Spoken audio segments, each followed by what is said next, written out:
এবারে থাইল্যান্ডে অনুষ্ঠিত মিস ইউনিভার্সের ৭৪তম আসর যেমন রঙিন আলোড়নপূর্ণ তেমনি বিতর্কে ভরপুর। এই আসরে অংশ নেন ১২২ দেশের প্রতিযোগী। দক্ষিণ এশিয়া থেকে যারা অংশ নেন তাদের মধ্যে ভারত বরাবরই আলোচনার শীর্ষে থাকে, কিন্তু এবার কিছুটা ঠান্ডা। ভারতের পক্ষে অংশ নেয়া মনিকা বিশ্বকর্মা আর পাকিস্তানের প্রতিযোগী রোমা রিয়াজ, এই দুজনের মধ্যে শেষ পর্যন্ত কার পারফরমেন্স বেশি নজর কাড়ল বিশ্বমঞ্চে, ভারত নাকি পাকিস্তান? থাইল্যান্ডে মিস ইউনিভার্স মঞ্চে পা রাখার পর থেকেই ব্যাপক বর্ণবাদী ও বডি শেমিং মন্তব্যের শিকার হন পাকিস্তানের প্রতিযোগী রোমা রিয়াজ।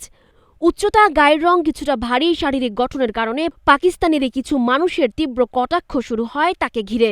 এমন ঘৃণাত্মক কটাক্ষের বিরুদ্ধে তিনি মুখ খোলেন ইনস্টাগ্রামে। একটি ভিডিওর মাধ্যমে তিনি বলেন, ফর্সা হওয়াই সৌন্দর্যের মাপকাঠি, এই বিষাক্ত বিশ্বাস থেকেই এমন সমালোচনার জন্ম। তার মতে, বর্ণবাদী মানসিকতার কারণেই আমরা ফর্সা হওয়ার পেছনে ছুটি এবং নিজেদের শিকড় ভুলে যাই। রোমা আরও বলেন, আমার সবটুকু জুড়ে আমি একজন পাকিস্তানি। আমার এই গায়ের রং তাদেরই পরিচয় বহন করে যারা আমাদের ঘর আর দেশটাকে গড়ে তুলেছেন।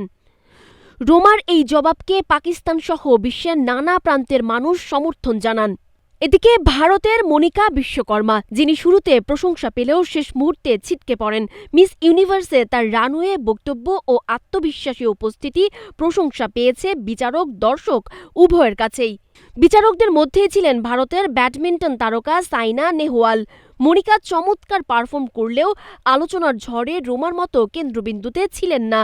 তাছাড়া সেরা ১২তে নাম না ওঠা মনিকার আলোচনার গতি আরও কমিয়ে দেয়। নজর কাড়ার দিক থেকে ভারতের মনিকা এগিয়ে হলেও সামাজিক ট্যাবুর বিরুদ্ধে গিয়ে শক্ত অবস্থান নেওয়ার কারণে পাকিস্তানের রোমা বিশ্বমঞ্চে সবচেয়ে আলোচিত দক্ষিণ এশীয় প্রতিযোগী হয়ে ওঠেন। এমনকি এখনও তাকে নিয়ে থাইল্যান্ডের গণমাধ্যমগুলো টকশো করে বেড়াচ্ছে।